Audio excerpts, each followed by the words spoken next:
What's going on, y'all? It's Stefan with Born Great Studios, and on today's episode of The Great League, we got my dog, Sean McCurtis.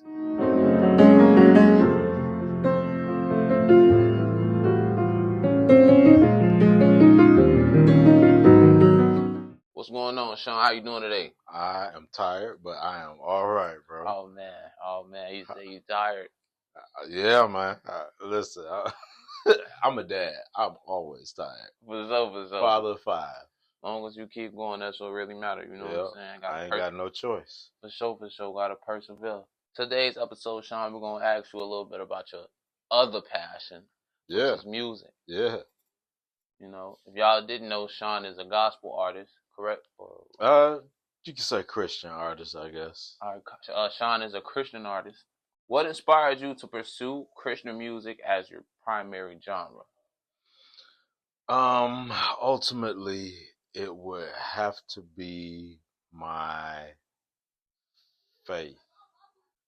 Also, there's some other aspects too. So, shout out to my late father, Lovey G. McCurtis Jr. He was very eclectic, and he listened to a lot of different styles of music. And when I started to dive into gospel in particular, I realized that there were a lot of different styles in there. You get some calypso, you get some rock, contemporary Christian type. You get the old school, the hand clapping, toe tapping, all of that.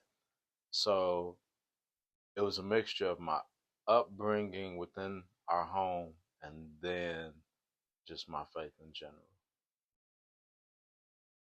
Okay, cool. I'm going to do a little backtrack because the first thing that stuck to me was calypso. Can you do a little explaining for me? Because the viewers, they might know what that is. But for me, what is calypso? Is that a genre of music? I'm not so sure it's a genre as it is, what's a better word?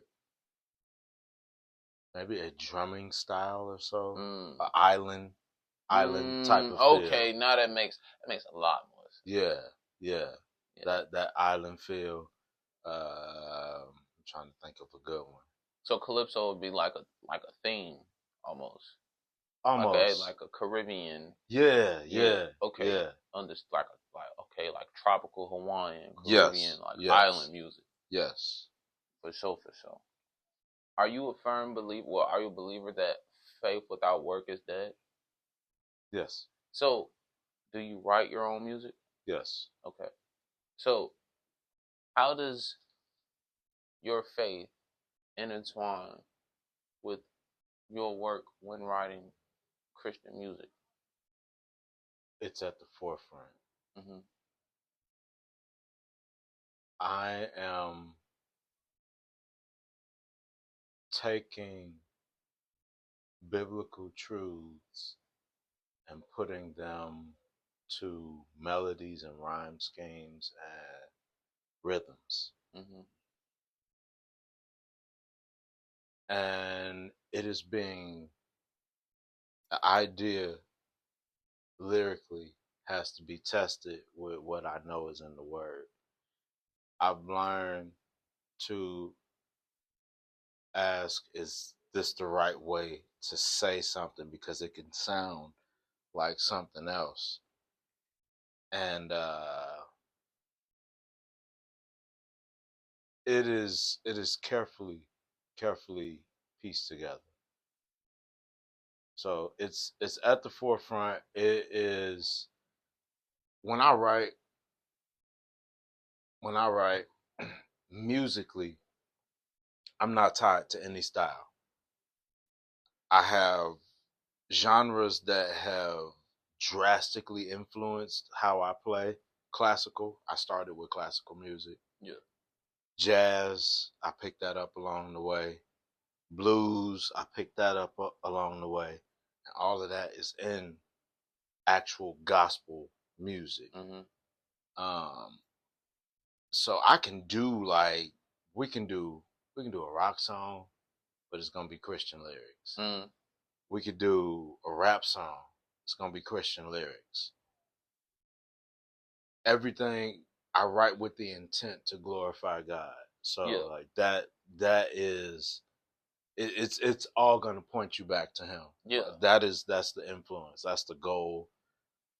Everything done and said points you right back to that cross. So that's no matter the type of music, well, no matter the genre of the music, the God is going to be your vehicle for sure.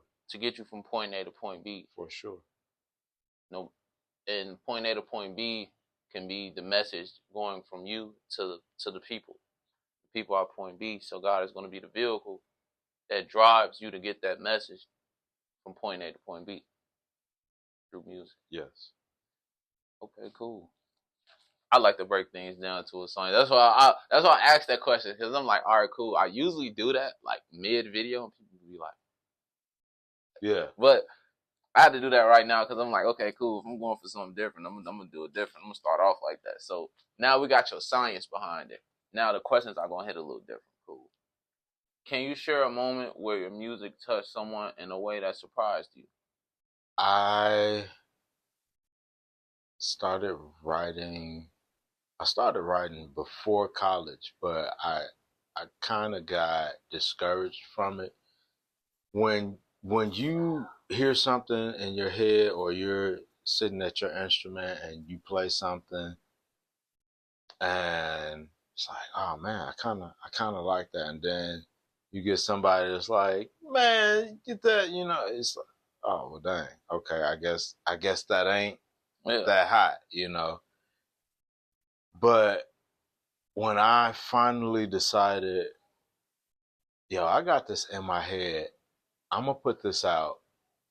I'm gonna teach this choir, this praise team, this whatever. Yeah.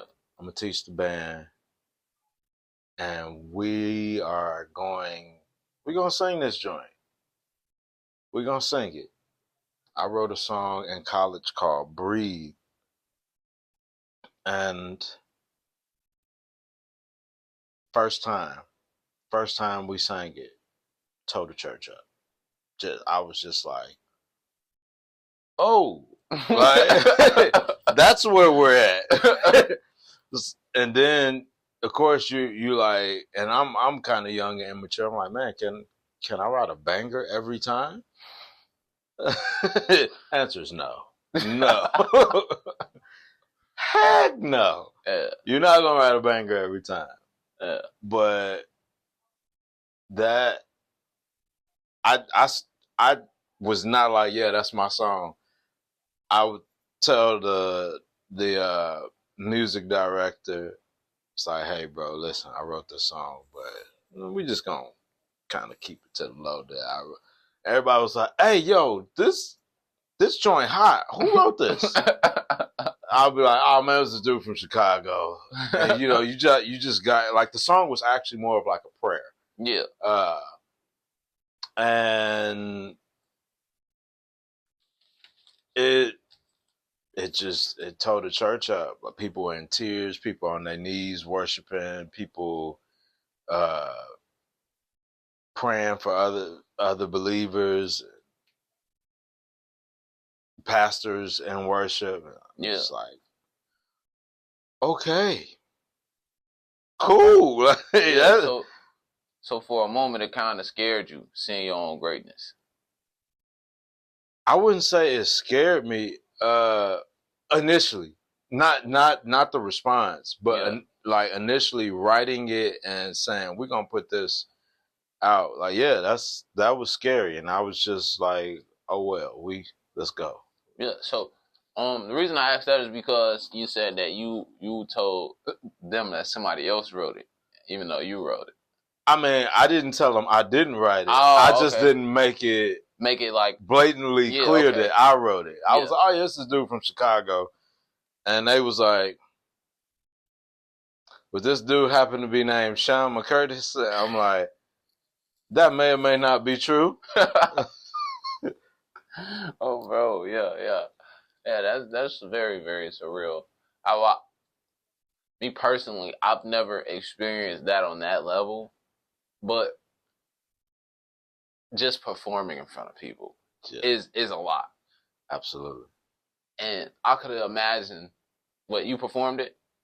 Yeah, So I could imagine performing and getting that reaction.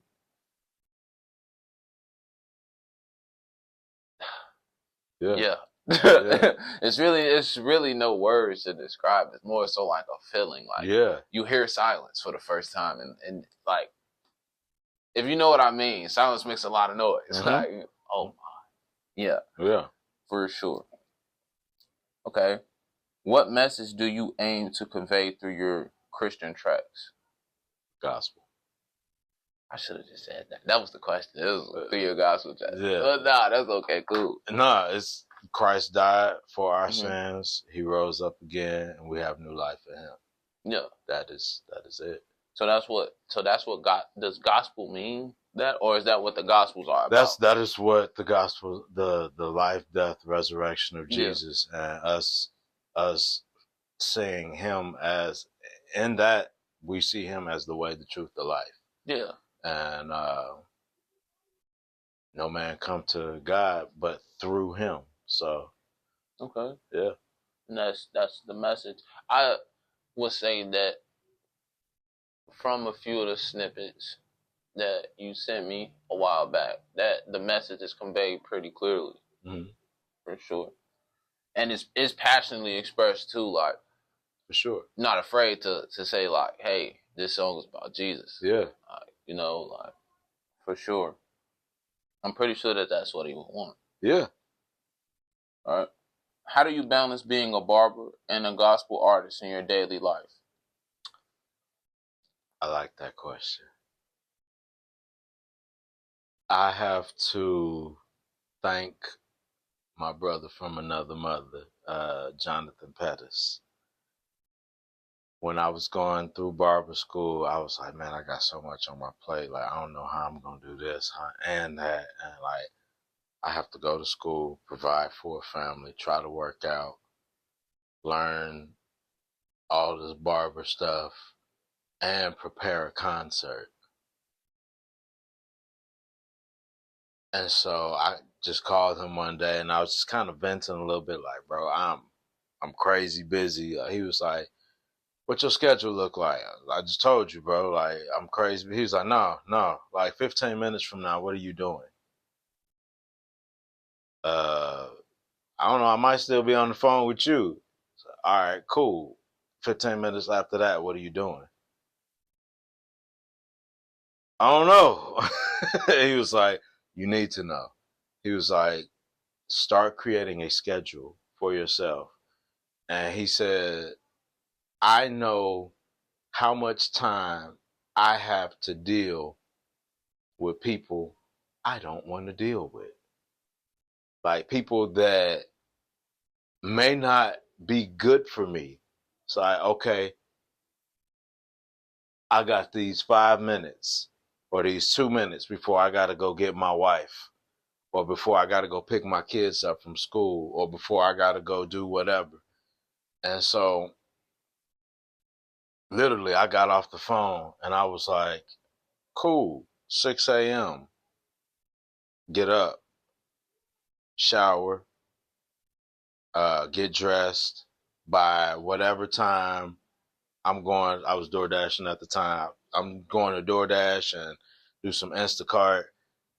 By 8 o'clock, I'm punching in at barber school. From 8 to 5, I'm at barber school. I'm not clocking out till that clock say 5 or later. Clock out, cool. Now it's going to take you at least 15, 20 minutes to get over to the Y, to work out. Yeah. So I'm saying all that to say I started creating a schedule for myself. I still do it to this day. Yeah. Like, I know I'm going to be at work from such and such a time to this time. I know I got this little block of time that I'm not doing anything. Yeah. So I'm keeping I'm going to either keep it on my phone or in my mind. All right, I don't have anything scheduled for that time. If I don't get a call for a house call to pick up a kid, to come home to do something, cool. We go on drums. It's you got the first 10 minutes of working out this rudiment. You got the next 10 minutes of playing this rudiment in songs. So now I have this format for, like, everything's got a format, you know what I'm saying? And then it's all right, cool. Now we head over to piano. I play this song with these chords in this key. If I'm going to expand, I need to be able to play those types of chords in different keys. So now let me transpose that. You know, everything got a structure and a format to it. Yeah. So I started breaking everything down in time frame. One of the hardest songs I had to finish that I wrote, I was able to do that because I gave myself, all right, you got this hour and a half. And then if I'm in a zone, it's like, all right, I still don't have anything right now. I'm going to stay here because I allowed myself to give myself that freedom. Now at this time, I have to go, you know? Yeah. So it was all making a schedule. I tried to tell people this. People get, they get thrown off. They get kind of turned off by, man, I don't want, like, I want to know what I'm, I want, like, freedom to, this gives you freedom. Until you get, like, yeah, for like, sure. You don't know that until you actually are in it and you're like, yo, like, I really do have freedom in this structure. Yeah. You know? And all they see is, no, I have to. No. Yes, I have to at this time, but I can for more or less if I choose. Yeah. You know, and then I can go on and do something. And then, like, there's certain things like I can't miss. Like, yeah, I'm a barber. I'm independent contractor.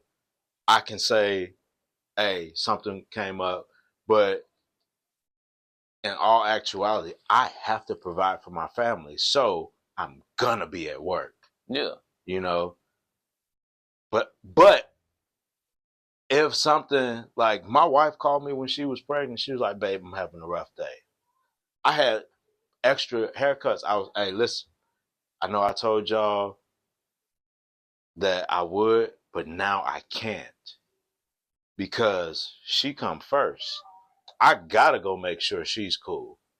And just spending those 2 hours with her, she came from here to here.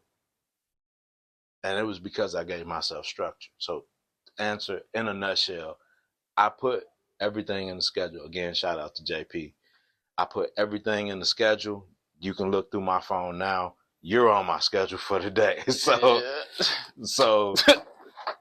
yeah. Yeah. I got nothing but the schedule. Yeah. So, like, I don't know who needs to hear this. The world needs to hear that. The world, listen to me. Make a schedule. For the show. Make a schedule. You will find so much freedom in your schedule. It'll allow you to do so much more. You want to watch a movie? Cool. I got movie time in my schedule. Hold on. Let me click this with it. Make sure everybody to see, see what's in my mind. You know? Definitely.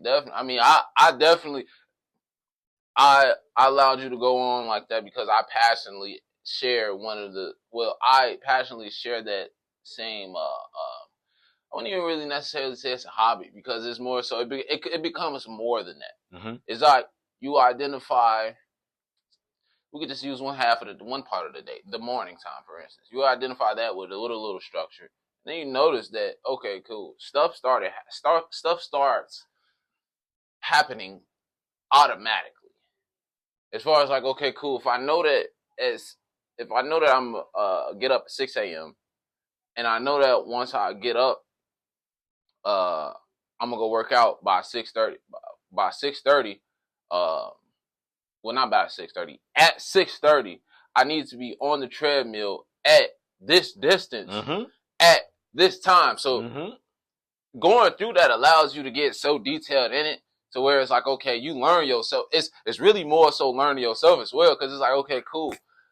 I done got so close to the point where at 15, I know exactly how my body gonna feel, because I done took the notes. I didn't wrote it down, kept track. And another thing I learned about us humans is that we love progress. And it's like, okay, cool.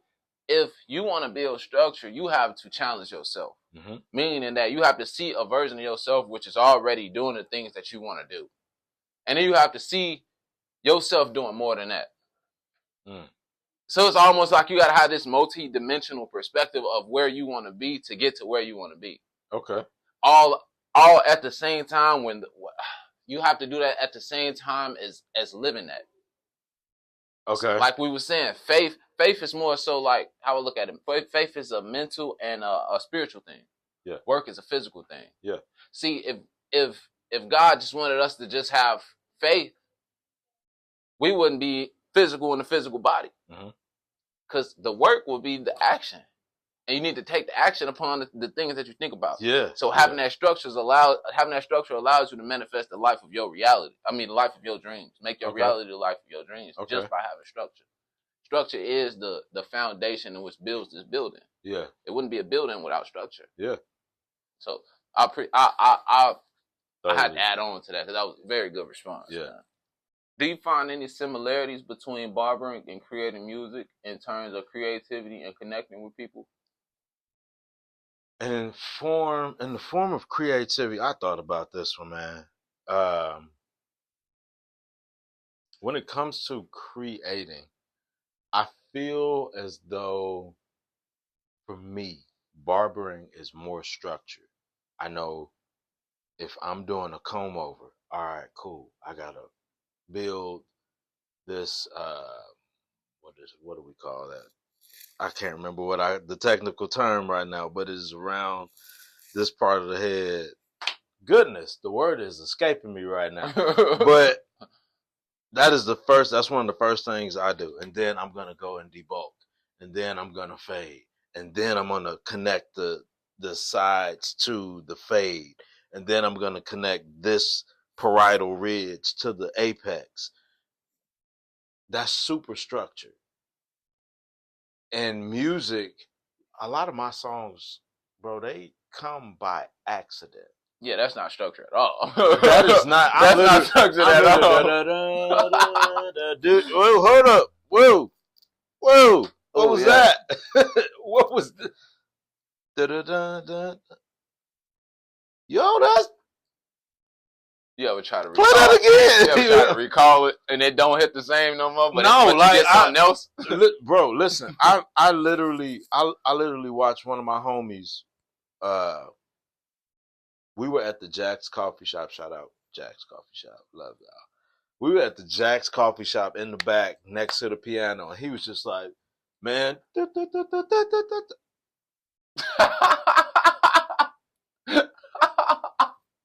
And he don't play. He was just messing around, and I heard art.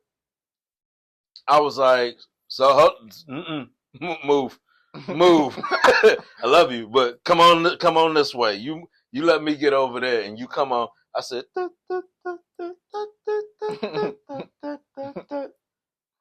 because I was so accustomed to seeing people play something. Yeah. And again, like, he don't play. He was just messing around. Yeah. It come by for me by accident. Yeah. When it comes to the creativity, what was the second part? In terms of creativity and connecting with people. Connecting with people, you're gonna connect with people from all different walks. That's where I find similarities. I'm able to connect with people from different walks of life. You an iron worker? I don't work iron. Cool. I'm cutting. You want this fade? All right, great. You an iron worker? You want this fade? Great. I'm knocking stuff over again. Oh, you good? I'm gonna pick it up. You want this faith? Cool. I can give you faith. Or, I can plant the seed or water a seed through this song. So, one of our concert. So we do a concert called Come Together, where it's designed to bring different demographics of Christians, believers together, and it's so awesome. You see this old white lady and this little black kid in the same building singing the same songs. You see middle-aged Hispanic, and you see middle-aged black and middle-aged white, Yeah. and they may have never had a conversation. And it's like, well, we conversing now. Well, yeah, man, like we should have been conversing. We got the same faith. We follow the same God. We sang some of the same songs. Yeah. So it's allowing for a connection amongst people who are now segregated by choice. Yeah. You know, that last sentence, bro. That last sentence, bro. Well, I got into that with that one of my brothers. That last sentence is hit different. Yeah, I got into a conversation with that with one of my brothers yesterday, and I can't remember what he asked me, but I said people are now segregated by choice rather than by force. Yeah. And he was like, whoa. I said, it's like, tell me I'm lying. No count. That's the truth. Like, we are now segregated by, go to Chicago, where I was born and raised. You got this black community. Literally, there is one street that will divide this black community from this white community. Yep. One street that will divide this Asian community from this Serbian community. We got a lot of the same values. You want your kids to grow up, be smart, be strong, be artsy, or be good at something. Yeah. Have a passion. Like, we got all these values, man. And instead of picking your mind and seeing and appreciating your cultural differences, it's like, nah, we ain't going over there, man. Them cats, they different. Yeah, so are we. To them. That's the. Why can't we learn from that? So, long answer short, it brings people together. Like, people I may not have ever met, I'm going to get to meet them through music and through barber. Yeah. So, one thing that I can highlight that I resonated with is your ability to use both hemispheres of your brain to harmonize it to benefit other people. What do I mean by that? Because that was kind of a vague sentence, but the details is tremendous. Okay. So the left side of the brain is predominantly functions with logic, and the right side is creativity, right? Okay. So structure or anything linear is logical. And you said that you find structure through cutting hair as well. Now look, music, it ain't linear at all. To some degree it is. Well, yeah. But writing. Well, yeah, writing music. And as far as like what you went through when you heard that song and it's come flow through you, as far as flowing, that's right brain activity. Okay. And so to have the ability, I ain't that. To have the ability to be like, okay, I'm gonna fade at this point because at this angle it looks this way, and my end result is gonna be this, and you get that end result, and then you also at the same time later on in the day, you can just be chilling, and a note strike you or something, and then to have the ability to just let it flow out without any, all right, it goes here, it goes down, just flowing, allows for one to connect with humanity on a deeper level, because most people are predominantly right brain or predominantly left brain. Some people are just only artsy. Some people are only analytical. Right? Music being the universal language which brings us all together. Just hearing the perspective that you have of it,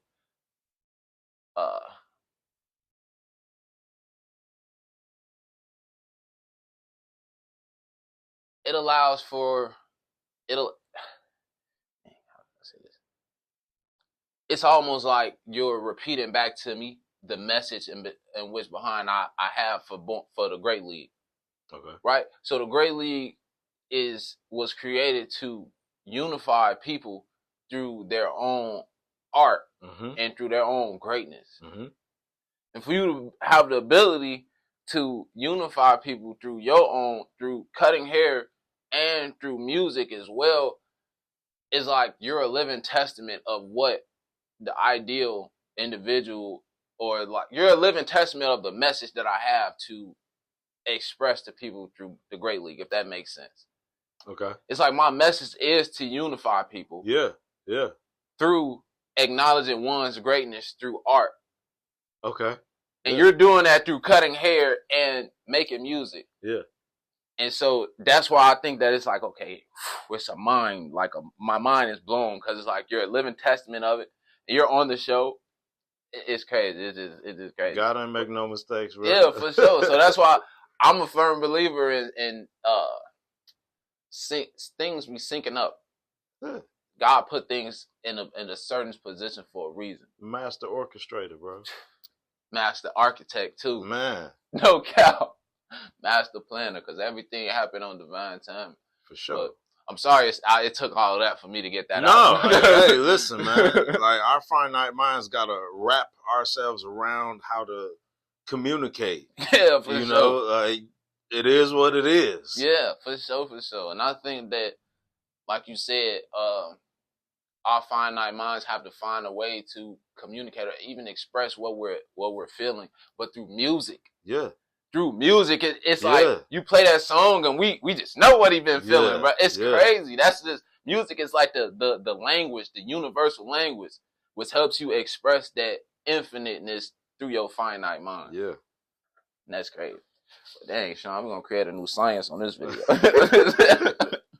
No cap. Okay. How has Charleston, Illinois, and your community shaped your musical journey? It most definitely turned me on to contemporary Christian. Phil Wickham has been one of the artists that I'm listening to. Like, I got asked to play drums at my church. I'm the drummer every Sunday, just about, until my kids start taking over. But we had different worship leaders. I was one of them. You know, I kind of stand in here and there, but we had a young lady, Julia, who led, and she introduced me to this Phil Wickham song, "Living Hope." And like, I heard that, and this was recent. This is just recent. Like, I've already been turned on to it, but yeah, hearing that one, I texted, yo, this joint's a banger, a banger. And had I not been down here, I may have still felt the pressure of being the Chicago kid who only supposed to listen to this style of music. Growing up, that was one of the things I felt. Like, I watched MTV. Yeah. You know what I'm saying? You see all the small things. You know what I'm saying? And then you hear, be there. You know, I'm getting all these different genres of music. And then, again, my dad had the old school 50s and 60s, the Sherry. You know, I'm like, I got all this music, Jamiroquai, Michael Jackson, James Brown, Blink-182 coming into these ears and into this brain. And I'm like, yo, that's actually dope. But I'm not supposed to like some of this. Oh, yeah, that's the Chicago helmet. Yeah. That's what I call it. That's the Chicago helmet right there. So it put in front of me music that I could not deny its greatness. And especially within the contemporary Christian genre. Yeah. I also got introduced to more classical jazz, particularly at EIU. My best friend, Brandon Jokes, music major, played a lot of jazz stuff. Like all of that jazz stuff. And of course, I'm gonna go support my bro. So I'm hearing, and then I had my own classes. I'm hearing all of this stuff and having to adapt and having to steal from. And it put me in front of, or it put music in front of me that I wasn't supposed to like.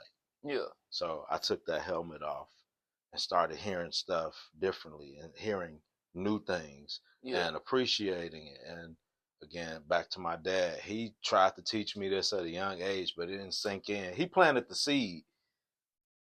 God came along and watered it through different people. So that's that. I sometimes hearing people speak, I wonder, did we all live the same life? Just sometimes, or like we were saying earlier about God being a master architect. Yes, sir. Or is his plan so precise that it's like at age 19, and this doesn't abide to just you or just you. This abides to everybody. At age 19, this is what you're going to go through. Mm-hmm. At age 20, this is how you're going to feel. Mm-hmm. At age 21, so it's broken down like that. So that's why I said that it makes you tap into yourself more on a higher level of like, all right, what do I really like? What do I not like? Mm-hmm. And it helps you. And why? Yeah. And it gives you reason. Yeah. And just that move alone, like just that move and grow for in your journey alone will give you the courage to keep going. Mm-hmm. It's like I just shed so much. First of all, I had this helmet on for however long I've put it on to the time I left Chicago. Mm-hmm. And then I just pried it off. I took the helmet off and I visited back home, and sometimes my buddies could be doing some stuff that we used to do, not just they, and now it's just them doing it. And sometimes it's like, oh dang, I remember when I used to do that. And going with that thought form of just reflecting or having nostalgia on that kind of puts you back into that cycle. And that's a very, very dangerous thing. And man, I'm sorry, I'll be rambling today. No, bro, what you getting at is you experienced a place of discomfort and you grew from it. Yeah, definitely. And guess what? There's growth in your uncomfortableness. No cap. So that's the you need to be there. You need there. Like it's like you need to be there. How do I know I'm getting to point B if I'm not uncomfortable? If I feel I haven't felt comfortable in a long time, but if I feel comfortable, that's when I know, like, okay, something's going on. Mm-hmm. Like something's going on. I can testify to that. I wrote a song called "Still Have Victory." I've only performed it twice, 2 times at my church. Yeah. 2 years ago was the first time I performed it, and I'm rapping on this song. Yeah, I'm not really a rapper. I rap when I really have something to say. Yeah. And I do have something to say. Different ways of conveying the gospel. But here I am giving this timeline of my life in song and presenting it and still trying to present the gospel within it. And I did not have the safety net of my band. Yeah. The second time that I did it, I had to play it and rap it and sing the chorus. And every time I'm practicing it, I'm stumbling over words, and then I got to start the whole verse over. And I'm like, am I going to have this by Sunday? And I told my child, like, listen, I can royally screw this joint up. This is my second time doing it. I ain't got the band with me. It may have been more powerful without the band. Definitely. Because I don't have to convey the dynamics of it to anybody else. I can just play it, you know. And it was so uncomfortable, but everybody was like, "Yo, you killed that joint like that. You took us through a ride on that. I thoroughly enjoyed that, and I go to a predominantly white church, you know, and that, bro, I thoroughly enjoyed. Yeah, definitely. I feel like we perform our best, and like you said, everything is divine timing. Because my next question was going to have to do with a song, but I feel like when we're very, very uncomfortable, we perform our best because there is no logical thought cushion in which is like I can escape to, because like, all right, if I mess up right now, the effects of me messing up is gonna be way worse than what I'm feeling right now. I think that kind of scares us. Like, not, I would say scared, but it kind of bump us back straight to like, all right, this is what you're gonna do. You can't mess up. Yeah. So I've grown to like being uncomfortable. Like I said, it's a problem when I'm not. Yeah. Because it's like, what's going on? Like, there's something gonna happen. Yeah. And granted, I love having great days. I love having amazing days. I got 7 good days in a row. But I know the second that something goes wrong, I have to maintain a sense of clarity and emotional intelligence in which I don't let this ruin those 7 good days I just had, so I can have 7 more. I think it's about maintaining those good days rather than letting the depression get. Who's in your gospel Mount Rushmore or Christian Mount Rushmore? My goodness. My goodness.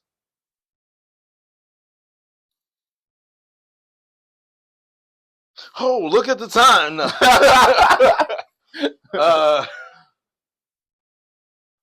My goodness. I'm going to say... You about to start a feud on here? Nah, because it's my... Yeah, definitely. Mount Rushmore. Yeah. Like, yours can be different. And cool. Yeah.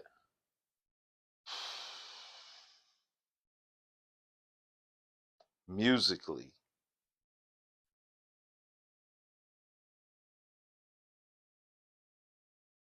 Israel Houghton and Ty Tribbett and Kirk Franklin. I had a feeling he was going to say Kirk. I just don't know why. Musically, bro, them some John P. Key, Fred Hammond. I like Marvin Sapp. Marvin got some nice stuff. Yeah. As far as that's musically, that's like, you know, we create these songs that, you know, these bops, this rhythm.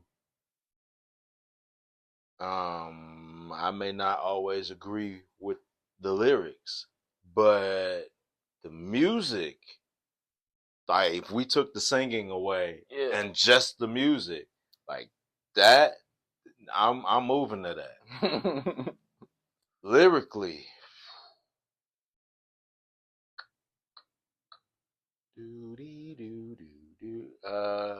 man, Phil Wickham.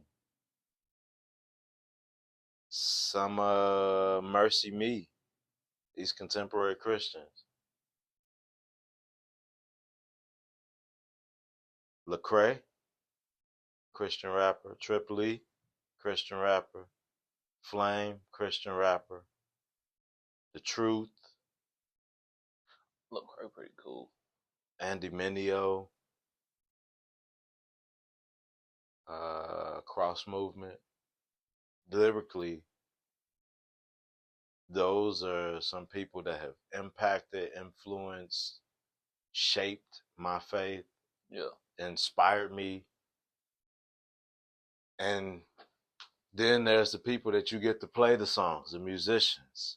Shout out Chicago, Calvin Rogers. Donald Buster Woods. Oh man, Aaron Spears. He's a drummer. Lil Tony, bass player. Varro, drummer. Thaddeus Johnson, Varro's brother. Thaddeus Tribbett, Ty Tribbett, Tribbett, Thaddeus Tribbett, Ty Tribbett's brother. I know I'm leaving names. Spanky, George Spanky McCurtis, one of my favorite drummers. I know I'm probably leaving a lot of people off. Rick, he used to play for Sweet Holy Spirit. I cannot think of my man's last name, but Rick used to play keys for Sweet Holy Spirit. I don't know if you still do. Those are just some of the musicians that, like, when I see them playing, I'm like, all right, be quiet. They're gonna do something amazing because they're not from this planet, so I'm gonna listen to it. You know, there's different aspects of it, man. There's a lyrical aspect, there's a musical aspect, and then there's a play. Or I should say, the musical aspect is twofold: creative, as far as like I made this, and then creative as in I was hired to play this. Yeah. And because this goes this way, I can put this lick here. You know, okay. So that's my answer. Oh man. Citizens of Beanville, peep the canvas. It's your boy, Sean McCurtis, the mayor of Beanville. I'm also a musician, a singer, a songwriter. You have just been here at the Great League with me and my man's here, and we out. For sure. Cause everywhere that I go, they know.